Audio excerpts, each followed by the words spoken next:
Hello friends. Already நம்ம வந்து 12th ஹிஸ்ட்ரியில first lesson வந்து பார்த்துருப்போம். இப்போ நம்ம வந்து செகண்ட் லெசன் வந்து பார்க்க போறோம். பிகினர்ஸ் கூட இந்த வீடியோ வந்து பார்த்தீங்கன்னா, உங்களுக்கு நல்லா வந்து புரியும். ஏன்னா ஈச் அண்ட் எவ்ரி லைன் நான் படிச்சு காமிச்சு, எது முக்கியமோ அத மட்டும் அண்டர்லைன் பண்ணிட்டு ஒரு டைம் நம்ம நல்லா படிச்சிடணும். அதுக்கப்புறம் தான் நம்ம வந்து நோட்ஸ் எடுக்க ஸ்டார்ட் பண்ணணும். ஓகேங்களா? இப்போ இது வந்து அலகு 2 அதாவது 12th ஹிஸ்ட்ரியில செகண்ட் லெசன் தீவிர தேசியவாதத்தின் எழுச்சியும் சுதேசி இயக்கமும். கற்றலின் நோக்கங்கள் என்னென்ன குடுத்துருக்காங்க? வங்காளத்தில் நடைபெற்ற அப்ப சுதேசி இயக்கம் எங்க நடைபெற்றிருக்குது? வங்காளத்தில். சுதேசி இயக்கத்தின் இயல்பையும் முக்கியத்துவத்தையும் நம்ம வந்து அண்டர்ஸ்டாண்ட் பண்ணிக்கணும். பிரிட்டிஷ் இந்திய அரசின் அடக்குமுறை நடவடிக்கைகளை பிரிட்டிஷ் வந்து எப்படி வந்து நம்ம அடக்குமுறை நடவடிக்கை பண்ணுச்சு அதை வந்து அறிஞ்சுக்கலாம். 1907 ஏற்பட்ட சூரத் பிளவு. அப்ப சூரத் பிளவு எந்த வருஷம் ஏற்பட்டிருக்கு? 1907 சூரத் பிளவு. இந்திய தேசிய காங்கிரஸ் இட்டு சென்ற சூரத் பிளவுக்கு அப்புறம் ஐஎன்சி வந்து என்னென்ன நிகழ்வுகள் பண்ணுச்சு அப்படிங்கிற வங்காளத்து புரட்சிகர தீவிர தேசியவாதத்தை நன்கு தெரிந்து கொள்வது. தமிழகத்தில் நடைபெற்ற சுதேசி இயக்க போராட்டங்களோடு அறிமுகமாதல். வஉசி, வாவே சுப்பிரமணியம், சுப்பிரமணிய சிவா, சுப்பிரமணிய பாரதி ஆகியோர் வகித்த பங்கினை திறனாய்வு செய்தல். இப்போ இதை பத்தி தான் இந்த லெசன்ல பார்க்க போறோம் அப்படிங்கிற மாதிரி முன்னாடி இன்ட்ரோடக்ஷன் கொடுத்துட்டாங்க. அறிமுகம் 19ஆம் நூற்றாண்டின் இறுதி பத்தாண்டுகளில் இந்திய தேசிய காங்கிரசுக்குள்ளாரே மிதவாத அரசியலுக்கு எதிரான வெளிப்படையான வெறுப்பு நிலவியது. இந்த வெறுப்பு முடிவில் ஒரு புதிய போருக்காக தோற்றம் பெற்று அது தீவிர தேசியவாத போக்கென குறிப்பிடப்பட்டது. அதாவது என்ன சொல்றாங்கன்னு பார்த்தோன்னா 19ஆம் நூற்றாண்டில் இறுதி பத்தாண்டுகள்ல வந்து ஐஎன்சியில வந்து மிதவாதிகளுக்கும் தேசியவாதிகளுக்கும் இடையே சண்டை வருது. அதை தான் சொல்லியிருக்காங்க. இத்தீவிர தேசியவாதிகள் அல்லது முற்போக்காளர்கள் அல்லது போர்க்குணம் மிக்கவர்கள் என நாம் அழைக்க விரும்பும் இந்த குழுவினர் மிதவாத தேசியவாதிகளின் கவனமான அணுகுமுறை. அதாவது ஐஎன்சிக்குள்ளாரே ரெண்டா பிரிவாங்க. ஒருத்தவங்க சாஃப்டா மனு கொடுக்கறது, பிரிட்டிஷ்ட போய் கேள்வி அதாவது கேட்கறது இந்த மாதிரி இருப்பாங்க. அவங்க மிதவாதிகள். இல்ல இல்ல இது நம்மளோட உரிமை, ஏன் அவன்கிட்ட போய் நம்ம கெஞ்சிக்கிட்டு இருக்கணும், நம்ம வந்து கடுமையான முறையில வந்து போர் புரிஞ்சு நமக்கானதை நம்ம கேட்கணும் அப்படின்னு சொல்லிட்டு ஒரு ஒரு குரூப் இருப்பாங்க. அவங்க தான் வந்து தீவிர தேசியவாதிகள் அப்படின்னு சொல்லி சொல்றாங்க. மனு சமர்ப்பித்தல் போன்ற அவர்களின் இறைஞ்சுதல் கொள்கைகளை அப்ப இந்த தீவிர தேசியவாதிகள் வந்து அவங்களோட கொள்கைகளை வந்து விமர்சனம் பண்றாங்க. என்ன அவன்கிட்ட போய் நீ ஏன் கெஞ்சிட்டு இருக்கிற, அதை இறைஞ்சுதல்னா கெஞ்சுறது அந்த மாதிரி சொல்றாங்க. அப்ப அந்த தீவிர தேசியவாதிகள் யாருன்னு சொல்றாங்க. மகாராஷ்டிராவில் பால கங்காதர திலகர், வங்காளத்தில் மகாராஷ்டிராவில் யாரு? பால கங்காதர திலகர், வங்காளத்தில் பிபின் சந்திரபால், பஞ்சாபில் லாலா லஜபதி ராய். இவங்க 3 பேரும் தான் வந்து என்னது அந்த தீவிர தேசியவாதிகள்னு சொல்றாங்கல்ல, அவங்களோட தலைமையில இந்த போர்க்குணம் வளர்ச்சி பெறுது. இத்தகைய போக்கு வளர்ச்சி பெற்றதற்கான அடிப்படை காரணங்கள் காங்கிரசுக்கு உருவான உட்குழுக்கள், மிதவாத தேசியவாதிகளின் அரசியல் நடவடிக்கைகளால் ஏற்பட்ட மனச்சோர்வு, வங்காளை பிரித்ததற்காக கர்சன். அப்ப வங்காளத்தை பிரித்ததற்கு யார் பிரிச்சிருக்காங்க? கர்சன் பிரபு. அவர் மீது ஏற்பட்ட கோபம், இதெல்லாம் தான் காரணம் வந்து இதெல்லாம் வந்து உருவாகுறதுக்கு. அப்ப வங்காளத்தை பிரித்தது யாரு? கர்சன் பிரபு. ஓகேங்களா? வங்காளத்தை பிரித்தது கர்சன் பிரபு. இந்த 3 பேர் வந்து பால கங்காதர திலகர், பிபின் சந்திரபால், லாலா லஜபதி ராய். இப்ப இந்த பேராகிராஃப்ல இருந்து ஜஸ்ட் இந்த ரெண்டு லைன் மட்டும் முக்கியமானது. அதை மட்டும் அண்டர்லைன் பண்ணிக்கோங்க. ஆங்கிலேயரின் பிரித்தாளும் கொள்கைகளுக்கு முதன்மையான எடுத்துக்காட்டு. ஃபர்ஸ்ட் எக்ஸாம்பிள் என்னது? 1905ஆம் ஆண்டு வங்க பிரிவினை. அப்ப பிரித்தாளும் கொள்கை பிரிட்டிஷோட இதே என்னன்னா, ஒரு 4 பேர் சேர்ந்திருந்தாங்கன்னா அவங்கள போய் பிரிச்சு விடணும். அதுதான் அவனோட மெயின் கோலாவே இருந்துச்சு. அதுக்கு ஃபர்ஸ்ட் எக்ஸாம்பிள் என்னது? 1905ல ஏற்பட்ட வங்க பிரிவினை. அது காலனிய எதிர்ப்பு சுதேசி தேசியம் வளர்வதற்கு வினையோகியாக அமைந்தது. பிரிவினை திட்டம் முதலில் மிதவாத தேசியவாதிகளால் எதிர்க்கப்பட்டது. ஆனால் இயக்கத்தின் வளர்ச்சி போக்கில் சுதேசி இயக்கத்திற்கான பல உத்திகள் முன்னெடுக்கப்பட்டன. அந்நிய பொருட்களை புறக்கணிப்பது. அதாவது இப்படி பிரிக்கிறாங்கன்னு தெரிஞ்சோன்னா ஃபர்ஸ்ட் நம்ம என்ன பண்ணிருக்கோம், அவன் என்னென்ன பொருள்லாம் கொண்டு வருவானோ அதெல்லாம் பிரிட்டிஷ் என்னென்ன பொருட்கள் கொண்டு வருதோ அதெல்லாம் புறக்கணிக்கிறது. அரசால் நிர்வகிக்கப்படும் கல்வி நிலையங்களை அதாவது எல்லாத்தையுமே கவர்மெண்ட் என்ன கொடுக்குதோ, கவர்மெண்ட்னா பிரிட்டிஷ் என்னென்ன கொடுக்குதோ அது எல்லாத்தையும் புறக்கணிக்கிறது. இதுதான் வந்து என்ன சொல்றாங்க, சுதேசி இயக்கத்தின் ஆக்கப்பூர்வமான அப்ப சுதேசி இயக்கத்தோட ஆக்கப்பூர்வமான திட்டங்கள் தான் என்ன சொல்றாங்க, பிரிட்டிஷ் என்னென்ன பொருட்கள் இல்ல என்னென்ன ஸ்கீம்ஸ் கொண்டு வராங்களோ அதை எல்லாத்தையும் அவாய்ட் பண்றது. அதுதான் சுதேசி இயக்கத்தின் திட்டம் அப்படின்னு சொல்றாங்க. இந்த இயக்கம் 1905 to 1911 காந்தியடிகளின் சகாப்தத்திற்கு முந்தைய இந்திய தேசிய இயக்கத்தின் முக்கிய கட்டமாகும். ஏனெனில் இந்த இயக்கத்தின் போக்கில் இந்திய தேசிய இயக்கத்தின் இயல்பில் குறிப்பிடத்தகுந்த மாற்றங்கள் ஏற்பட்டன. அது முன்வைத்த நோக்கங்கள், போராட்ட வழிமுறைகள், அதன் சமூக ஆதரவு தளம் ஆகியன மாற்றம் பெற்றன. இப்ப இந்த பேராகிராஃப்ல அதாவது ஒவ்வொரு பேராகிராஃப்லையும் முடிச்சுட்டு என்ன முக்கியமானதோ அதை மட்டும் சொல்றேன். இந்த பேராகிராஃப்ல என்ன, செகண்ட் பேராகிராஃப்ல 1905 வங்க பிரிவினை. அதனால வந்து சுதேசி இயக்கம் வந்து உருவாகுது. சுதேசி இயக்கம்னா என்னது? பிரிட்டிஷ் என்னென்ன கொண்டு வந்தாங்களோ அவங்களோட பொருட்களை எல்லாத்தையும் வேணான்னு சொல்றது. அவங்க கொண்டு வந்த ஸ்கீம்ஸை நம்ம அக்செப்ட் பண்ணிக்கிறது கிடையாது. இதுதான் இந்த பேராகிராஃப்ல முக்கியமானது. அடுத்து, ஆங்கில அரசாட்சியின் கீழ் சமூகத்தின் பல்வேறு பிரிவினர் எதிர்கொண்ட பிரச்சனைகள், அவர்கள் அனைவருடைய வாழ்வின் பொது அம்சமாகிவிட்டிய காலனிய சுரண்டல் ஆகியவை வெளிக்கொணரப்பட்டதால் இயக்கத்தின் சமூக ஆதரவு தளம் விரிவடைந்தது. இந்திய தேசிய இயக்கத்தின் வரலாற்றில் முதலாக பெண்கள், தொழிலாளர்கள், விவசாயிகள், விளிம்புநிலை மக்கள், நவீன தேசிய சிந்தனைவாதிகள் அரசியலையும் அறிந்து கொண்டனர். இந்த காலப்பகுதியில் தான் முதலாக உயர்குடியினர் முழு முயற்சி மேற்கொண்டு சாமானிய மக்களிடம் பேசி அவர்களையும், அதாவது இந்த சமயத்துல தான் எந்த சமயத்துல சொல்றாங்க? அதாவது இந்திய தேசிய இயக்கத்தின் வரலாற்றுல முதலாக என்ன பண்றாங்க? இதுவரைக்கும் உயர்குடி வகுப்பினர் மட்டும்தான் அதுல இருந்துகிட்டு இருந்தவங்கள இதுல வந்து பெண்கள் வராங்க, சாதாரண மக்கள் வராங்க, கைவினைஞர்கள் இது மாதிரி எல்லாருமே வராங்க அப்படிங்கிற மாதிரி சொல்லியிருக்காங்க. இதெல்லாம் ஜஸ்ட் நம்ம தெரிஞ்சு வச்சுக்கலாம் அவ்வளவுதான். மேலும் இந்தியாவின் பல பகுதிகளில் வட்டார மொழி பத்திரிகைகள் பெற்ற வளர்ச்சி சுதேசி இயக்கத்தின் முக்கிய சாதனை. அப்ப சுதேசி இயக்கம்னா நம்ம ஆல்ரெடி என்ன சொல்லியிருந்தோம்? இது மாதிரி பிரிட்டிஷ் என்னென்ன கொண்டு வந்தாங்களோ அதெல்லாம் வேணான்னு சொல்றது, அவங்களோட பொருட்களை யூஸ் பண்றது கிடையாது. அப்ப நமக்கு தேவையான பொருளை நம்ம என்ன பண்ணிக்கணும்? நம்மளே வந்து தயாரிக்கணும். அதுதான் வந்து என்ன சொல்லியிருக்காங்க? இந்தியாவின் பல பகுதிகளில் வட்டார மொழி பத்திரிகைகள். வட்டார மொழி பத்திரிகைகள்னா அந்தந்த வட்டாரத்துக்குன்னு தகுந்த மாதிரி நமக்குன்னு ஒரு லோக்கல் லாங்குவேஜ் இருக்கும். அந்த லாங்குவேஜ்ல பத்திரிகைகள் வந்து வெளிவருது. இதுக்கு முன்னாடி பிரிட்டிஷ் இருந்தப்ப அவங்களோட லாங்குவேஜ்ல தான் பத்திரிகைகள் வெளிவர்றப்ப நமக்கு ஒண்ணுமே புரியாது. ஏன்னா நமக்கு இங்கிலீஷும் எதுவும் தெரியாது. நம்ம என்ன லாங்குவேஜ் பேசுறோமோ அந்த லாங்குவேஜ்ல பத்திரிகைகள் வளர்ச்சி பெறுது. அது வந்து சுதேசி இயக்கத்தோட இன்னொரு ஒரு சாதனைன்னு சொல்லியிருக்காங்க. இந்த காலகட்டத்தில் வட்டார மொழி பத்திரிகைகளின் தேசியத்தன்மை மிக தெளிவாகவே புலப்பட்டது.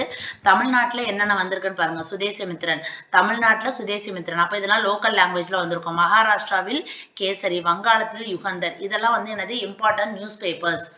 அப்ப இந்த பேராகிராஃப்ல நம்ம முக்கியமானது என்ன படிச்சிருக்கோம்?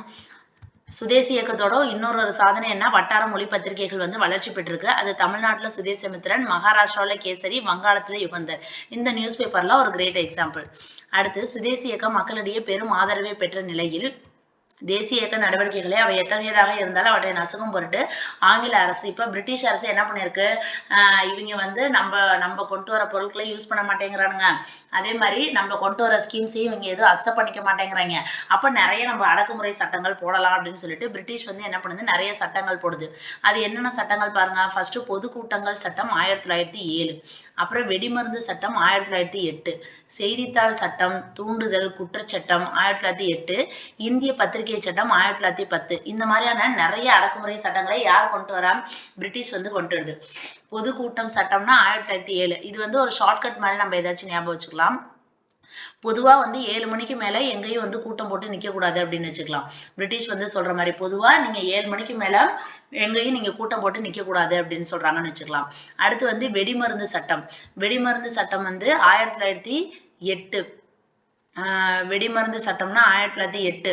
அதாவது நம்ம தீபாவளி சமயத்துல கவர்மெண்ட் எல்லாம் சொல்லுவாங்கல்ல, நைட்டு 8 மணிக்கு மேல வெடி வைக்க கூடாது அப்படின்னு சொல்லுவாங்கல்ல, அதை ஞாபகம் வச்சுக்கலாம். பொதுக்கூட்டங்கள் சட்டம்னா பொதுவா 7 மணிக்கு மேல எந்த கூட்டங்களும் போடக்கூடாது. அது 1908.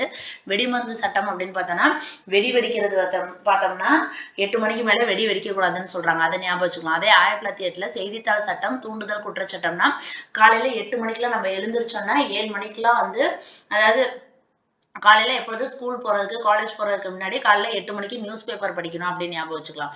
அந்த நியூஸ் பேப்பர்ல பார்த்தோம்னா நிறைய இந்த மாதிரி நியூஸ் பேப்பரை எடுத்தாலே வெடி போடுறான், குண்டு போடுறான், அப்படி இப்படின்லாம் நியூஸ் வருது. அப்படி கூட ஞாபகம் வச்சுக்கலாம். நமக்கு எப்படி ஈஸியா டக்குன்னு பார்த்தோன்னா ஞாபகம் வருமோ அந்த மாதிரி நீங்க க்ளூ வச்சு படிச்சுக்கோங்க. நான் எனக்கு புரிஞ்ச மாதிரி நான் சொல்றேன். 1907னா பொதுவா வந்து கூட்டம் போடக்கூடாதுன்னு கவர்மெண்ட் சொல்லுது. 1907. 1908னா 8 மணிக்கு நான் நியூஸ் பேப்பர் படிக்கிறேன். அந்த நியூஸ்ல என்னென்ன வருது? வெடி வைக்கிறாங்க, அங்க குண்டு போடுறாங்க, இந்த மாதிரியான நிறைய குற்ற சம்பவங்கள், இது மாதிரியா தான் நிறைய இப்ப நிஜமாலுமே நியூஸ் பேப்பர் எடுத்தோம்னா அப்படித்தானே வருது. இவன் அவனை குத்திட்டான், அவன் இங்க ஓடிட்டான், இப்படிலாம் நியூஸ் வருது. அந்த மாதிரி வருது அப்படின்னு ஞாபகம் வச்சுக்கோங்க. அடுத்து இந்திய பத்திரிகை சட்டம் 1910. இது எப்படி ஞாபகம் வச்சுக்கலாம்னா, இப்ப நமக்கு வந்து மேரேஜ் இன்விடேஷன்லாம் வைக்கிறாங்கல்ல, ஜென்ரலா பத்திரிகை வைக்கிறப்ப அந்த கல்யாணம் எப்பவுமே எப்ப நடக்கிற மாதிரி இருக்கும்? 9:30 to 10 அந்த நல்ல நேரத்துல தாலி கட்டுறாங்க அப்படிங்கிற மாதிரி சொல்லுவாங்க. அப்ப நம்ம வந்து 9:30 to 10 இந்த மாதிரி எந்த டைமா இருந்தாலும் நம்ம நார்மலா ஒரு மேரேஜ் அட்டன் பண்ணணும்னா நம்ம எத்தனை மணிக்கு போவோம்? 10 மணிக்கு போவோம். ஓகேங்களா? அப்ப பத்திரிகைங்கிறது 1910 அப்படின்னு ஞாபகம் வச்சுக்கலாம்.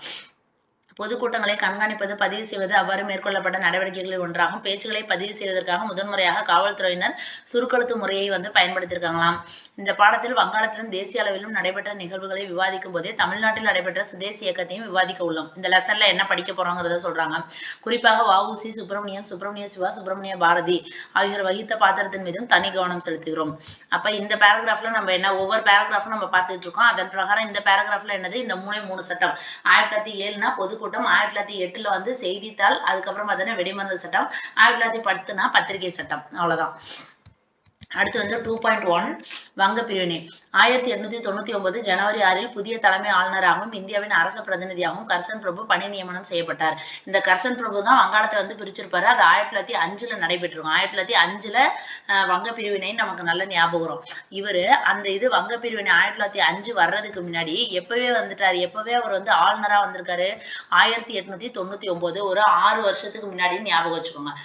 1905 வங்க பிரிவினை பண்றதுக்கு முன்னாடியே ஒரு 6 வருஷத்துக்கு முன்னாடி 1899 வந்துட்டாரு. 6 வருஷத்துக்கு முன்னாடி. அதுவும் எப்ப பொறுப்பேற்கிறாரு ஜனவரி 6.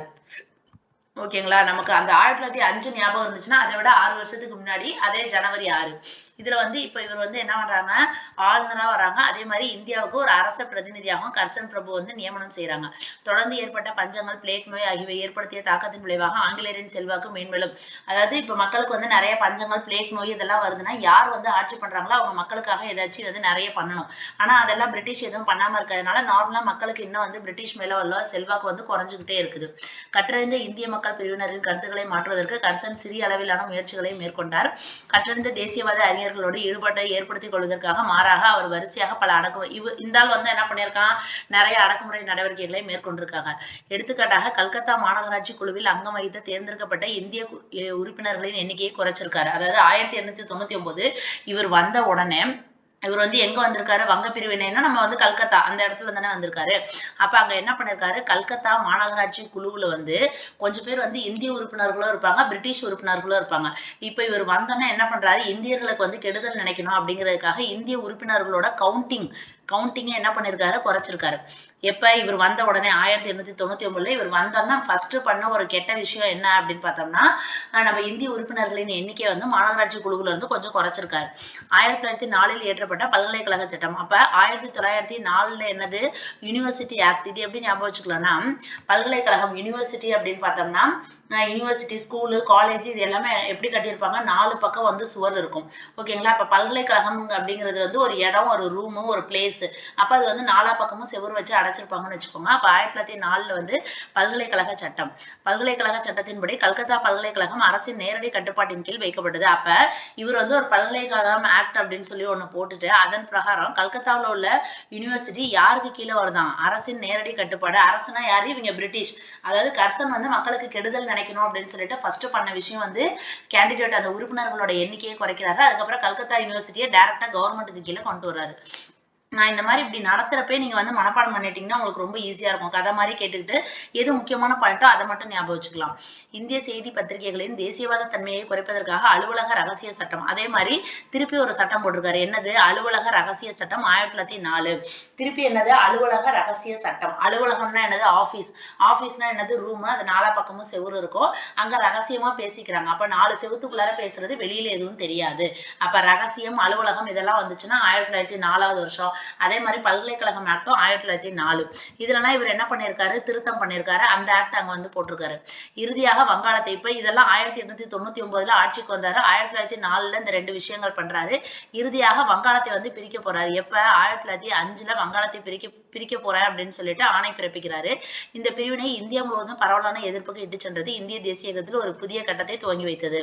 அப்ப இந்த பேராகிராஃப்ல நம்ம என்ன முக்கியமானது படிச்சோம், இந்த வங்க பிரிவினை பண்றதுக்கு இந்த இவர் தான் வந்து கர்சன் பிரபு. இவர் வந்து எப்ப வராரு, 1899 ஜனவரி 6 ஆளுநரா வராரு.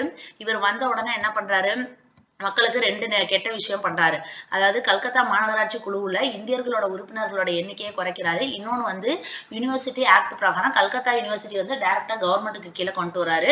அப்புறம் அலுவலக ரகசிய சட்டம் வந்து 1904 இது கொண்டு வராரு. அதுக்கப்புறம் 1905 வங்காளத்தை நாங்க பிரிக்க போறோம் அப்படின்னு சொல்லிட்டு ஆணை பிறப்பிக்கிறாரு.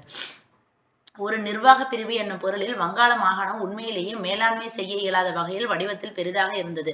அதாவது ஒரு உண்மையிலே பார்த்தோம்னா இவர் வந்து வங்க பிரிவினை பண்றாரு. ஆனா உண்மையிலே வந்து வங்காளம் வந்து ரொம்ப பெருசா டைரக்டா ஒருத்தர் கண்ட்ரோலுக்கு கீழே கொண்டு வராத அளவுக்கு ரொம்ப பெருசா தான் இருந்திருக்குது. பிரிக்கப்பட வேண்டியதன் அவசியம் தொடர்பாக 1860ஆம் ஆண்டு முதலாக விவாதங்கள். அதனால வங்காளத்தை வந்து பிரிக்கலாம் அப்படின்னு சொல்லிட்டு எப்பயில இருந்து விவாதங்கள் நடைபெறுது, 1860. 1860 ஆல்ரெடி நம்ம ஃபர்ஸ்ட் லெசன்ல படிச்சிருப்போம். இந்திய இந்திய தண்டனை சட்டம் அப்படின்னு சொல்லி படிச்சிருப்போம். ஒரு வருஷத்தை பார்க்குறப்ப இன்னொன்னு உங்களுக்கு வந்து ஞாபகம் வரணும். அப்ப வங்காளத்தை பிரிக்கணும் அப்படின்னு சொல்லிட்டு முதலாக விவாதங்கள் எந்த வருஷத்துல நடைபெற்றுச்சு? 1860 நடைபெற்றிருக்குது.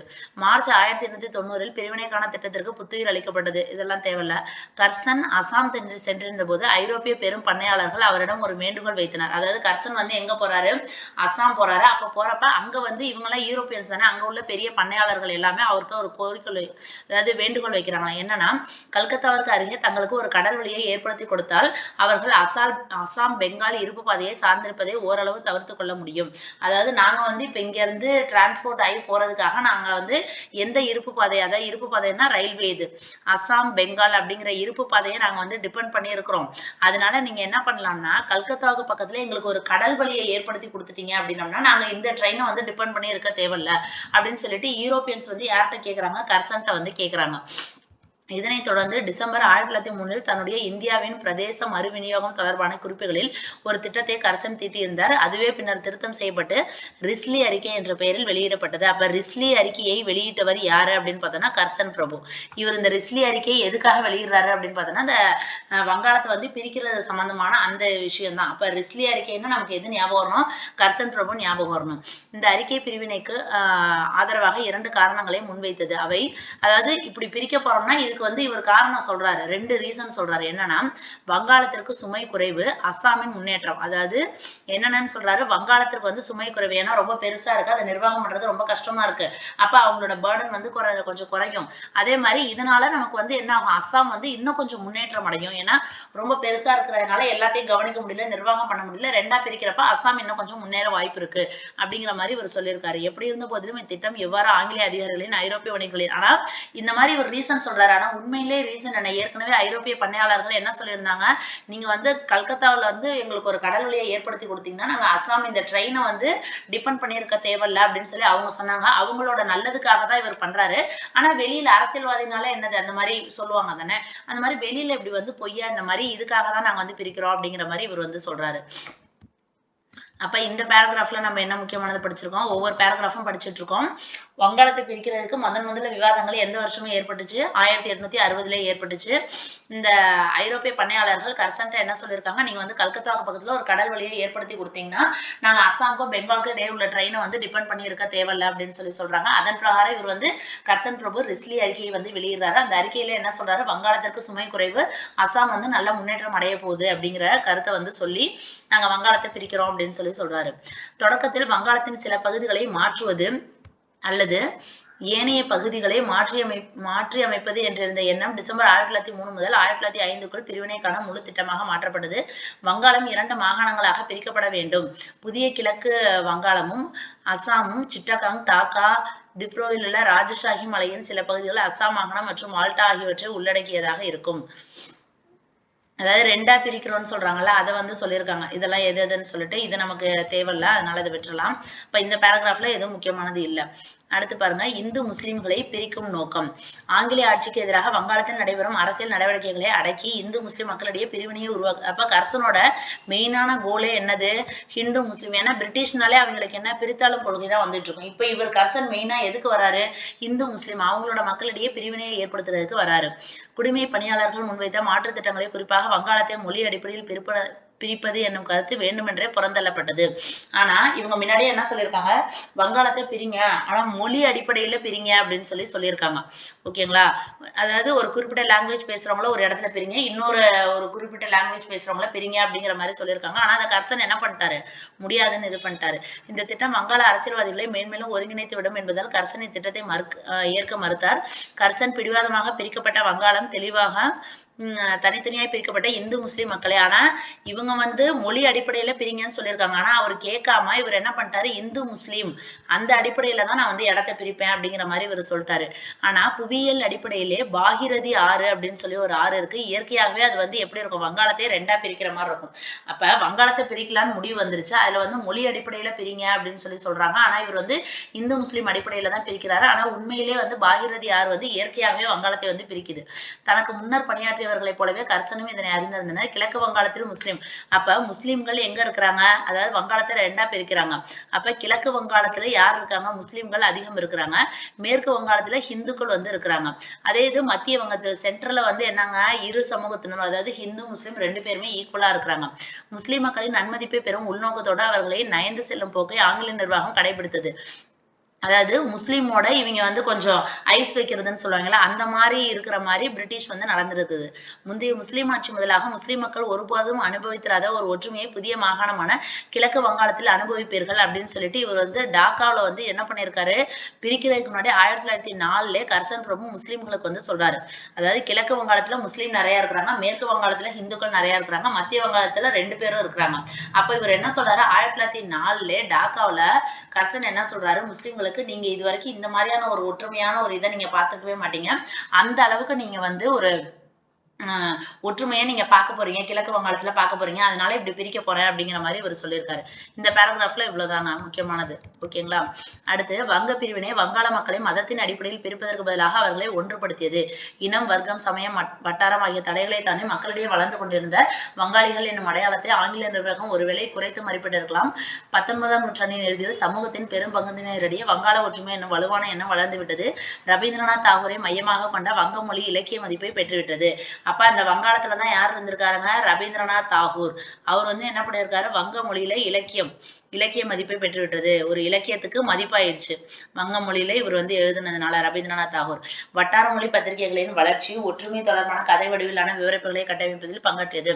இதை போலவே மீண்டும் மீண்டும் தோன்றிய பஞ்சங்கள், வேலையின்மை, பொருளாதார வளர்ச்சியில் ஏற்பட்ட சறுக்கல் ஆகியவை காலனிய எதிர்ப்பு உணர்வுகளை தோற்றுவித்தன. அவ்வளவுதான். இந்த பேராகிராஃப்ல அவ்வளோக்கா முக்கியமானது இல்ல. அந்த வங்காளத்துல வந்து இலக்கியத்துக்கு பேர் போனவர் வந்து ரவீந்திரநாத் தாகூர். அதை மட்டும் தெரிஞ்சுக்கலாம். அடுத்து 2.2 வந்து பிரிவினை எதிர்ப்பு இயக்கம். டிசம்பர் 1903 வங்க பிரிவினை அறிவிக்கப்பட்டதிலிருந்தே தீவிர தேசியவாதிகள், மிதவாத தேசியவாதிகள் 2 பேருமே விமர்சனம் பண்ணியிருக்காங்க. அதாவது கர்சன் வந்து சொல்லிட்டாரு, நாங்க வங்காளத்தை பிரிக்க போறோம் அப்படின்னு சொல்லிட்டு 1903 சொல்லிட்டாரு. சொன்னதுக்கு அப்புறம் 2 பேரும் இது வந்து எதிர்த்து விமர்சனம் பண்ண ஆரம்பிச்சிட்டாங்க. ஆனால் சுரேந்திரநாத் பானர்ஜி, கே மித்ரா, பிரித்விஸ் சந்திர ரே போன்றவர்களின் எதிர்வினையானது வேண்டுகோள் விடுப்பது, மனு செய்வது என்ற அளவோடு சுருங்கி போனது. ஆனா அதுலயுமே ஒரு 3 பேர் மட்டும் வந்து என்ன பண்ணியிருக்காங்க, மனு கொடுக்கறது இந்த மாதிரி மட்டும் பண்ணியிருக்காங்க. சுரேந்திரநாத் பானர்ஜி, மித்ரா, பிரித்விஸ் சந்திர ரே, இவங்கெல்லாம் வந்து அந்த மாதிரி மட்டும் பண்ணியிருக்கிறாங்க. பிரிவினைக்கு எதிராக இங்கிலாந்து மக்களின் கருத்தில் தாக்கத்தை ஏற்படுத்துவது என்னும் அளவில் அந்த நோக்கமும் கட்டுக்குள்ளேயே இருந்தது. எப்படி இருந்த போதிலும் பரவலான எதிர்ப்புகளுக்கிடையே 1905 ஜூலை 9 வங்க பிரிவினை அதிகாரப்பூர்வமாக அறிவிக்கப்பட்டது. அப்ப இதைதான் கேட்பாங்க, வங்க பிரிவினை அதிகாரப்பூர்வமாக அறிவிக்கப்பட்ட தினம் எப்பன்னு பார்த்தோன்னா 1905 ஜூலை 19. வங்க பிரிவினை அதிகாரப்பூர்வமாக அப்படின்னு சொல்லி பார்த்தோன்னா 1905 நமக்கு தெரியும். அதிகாரப்பூர்வம் அப்படின்னு சொல்லி பார்த்தோன்னா ஜூலை 19. இப்ப இங்க பாருங்க 19 நீங்க இருக்க, அதே 19 இங்கிட்டு கொண்டு வந்துருங்க, ஜூலைன்னு வச்சுக்கோங்க. ஓகேங்களா? அதிகாரப்பூர்வமாகனா ஜூலை அப்படிங்கறத ஞாபகம் வச்சுக்கலாம். 1905 ஜூலை 19 வங்க பிரிவினை அதிகாரப்பூர்வமாக பிரிக்கப்பட்டது. இந்த பேராகிராஃப்ல இது மட்டும் தான் முக்கியமானது. 1905 ஜூலை 19 வங்க பிரிவினை அதிகாரப்பூர்வம். வங்க பிரிவினையை தடுப்பதில் ஏற்பட்ட தோல்வி, பிபின் சந்திரபால், அஸ்வினி குமார் தத்தா, அரவிந்த் கோஷ் போன்ற தலைவர்கள் கொடுத்த அழுத்தம் ஆகியவற்றால் மிதவாத தேசியவாதிகள் தங்கள் உத்திகள் குறித்து மறுபரிசீலனை செய்து புதிய எதிர்ப்பு முறைகளை கண்டறிய வற்புறுத்தப்பட்டனர். அவைகளுள் ஒன்றுதான் ஆங்கில பொருட்களை புறக்கணிப்பது. நீண்ட விவாதத்திற்கு பின்னர் இந்திய தேசிய இயக்கத்தின் மிதவாத தேசிய தன்மை இதனை ஏற்றுக்கொண்டது. முதன்முறையாக மிதவாத தேசியவாதிகள் தங்களின் மரபு சார்ந்த அரசியல் முறைகளை மீறினர். அதாவது இப்ப இவங்க வந்து இந்த மாதிரி பிரிச்சுட்டாங்க அப்படின்னு சொன்னதுக்கு அப்புறம் தான் இவங்க என்ன பண்ணாங்க, சுதேசி இயக்கம் ஆங்கில பொருட்களை புறக்கணிப்பது அப்படிங்கிற மாதிரி பண்ணாங்க.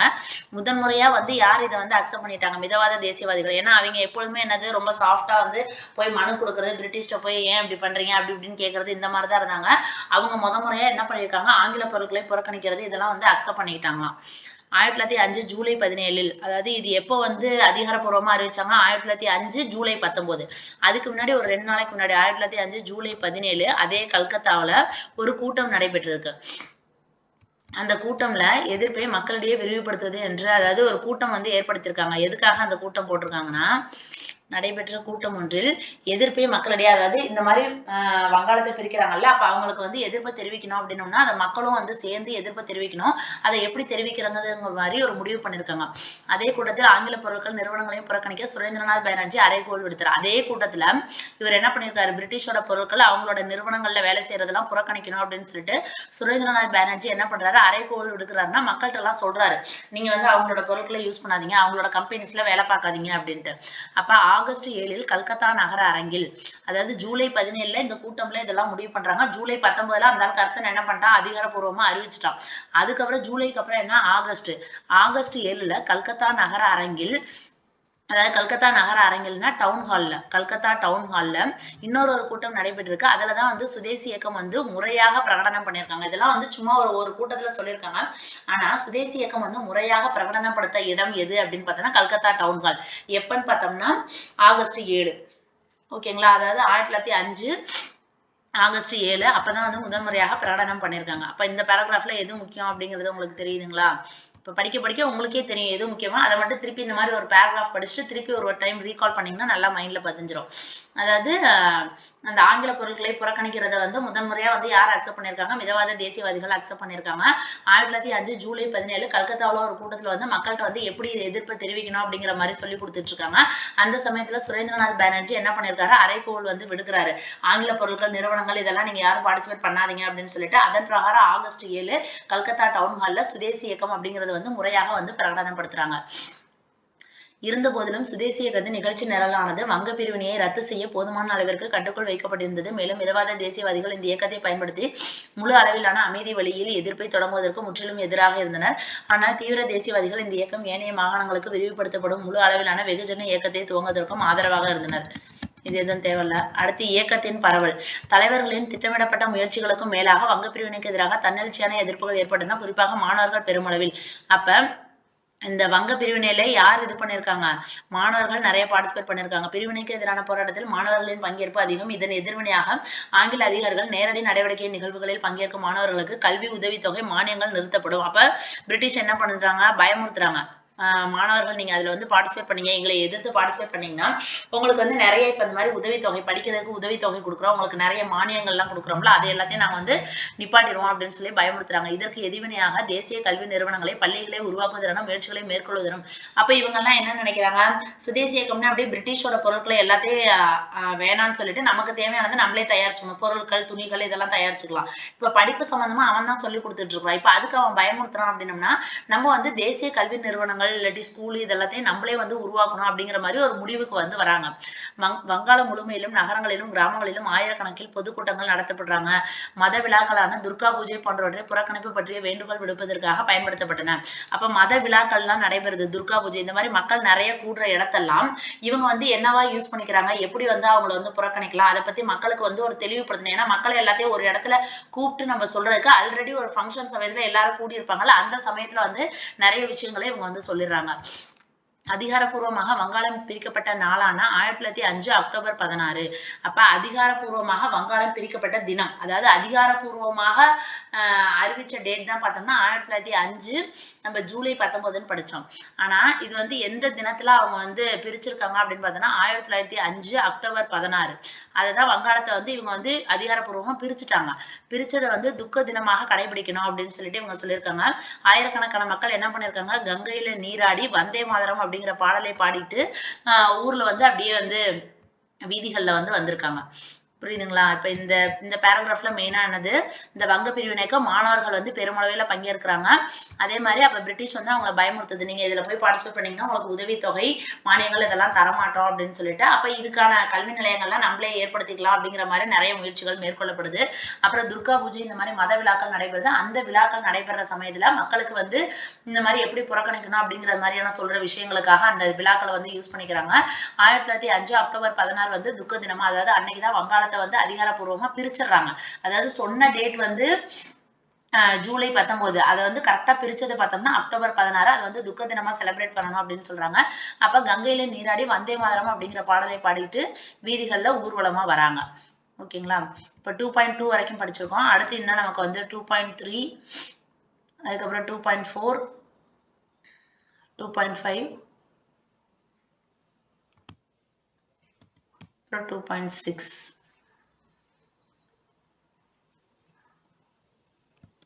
அவ்வளவுதான். நம்ம வந்து கொஞ்சம் கொஞ்சமா படிச்சாலும் நல்லா தெளிவா படிச்சுக்கலாம். இப்ப வந்து 2.2 வரைக்கும் படிச்சிருக்கோம். அடுத்து வந்து 2.3, 2.4 வந்து அடுத்த வீடியோல பார்க்கலாம். அப்புறம் 2.5ம் 2.6ம் படிக்கலாம்.